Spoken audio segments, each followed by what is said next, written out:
നമസ്കാരം. സിറ്റി ന്യൂസിലേക്ക് സ്വാഗതം. സ്വതന്ത്ര ഇന്ത്യയുടെ പ്രഥമ പ്രധാനമന്ത്രി പണ്ഡിറ്റ് ജവഹർലാൽ നെഹ്റുവിന്റെ 61ാം ചരമവാർഷിക ദിനത്തിൽ ഡിസിസിയിൽ പുഷ്പാർച്ചനയും അനുസ്മരണവും നടത്തി. പുഷ്പാർച്ചനയ്ക്ക് DCC president advocate Martin George നേതൃത്വം നൽകി. ദിനാചരണത്തിന്റെ ഭാഗമായി നടന്ന ആധുനിക ഇന്ത്യയിൽ നെഹ്റുവിന്റെ പ്രസക്തി എന്ന സെമിനാറിൽ മുൻ MLA professor AD Mustafa, Rajiv Gandhi institute director doctor PP Balan തുടങ്ങിയവർ വിഷയാവതരണം നടത്തി. ഇന്ത്യ രാജ്യം അതിനളന്ന് തന്നെ ഞാൻ വിലക്ക് വാങ്ങിച്ചുകൊള്ളാം.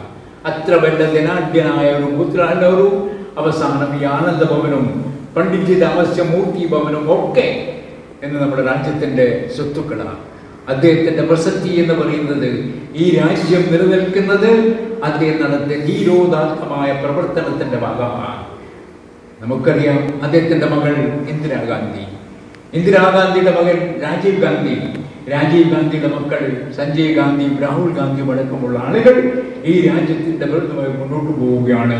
ആ മഹാനായ നേതാവിന്റെ പാവന സ്മരണക്ക് മുമ്പിൽ ആദരാഞ്ജലി അർപ്പിച്ചുകൊണ്ട് ഞാൻ എന്റെ വാക്കുകൾ അവസാനിപ്പിക്കുന്നു. നന്ദി.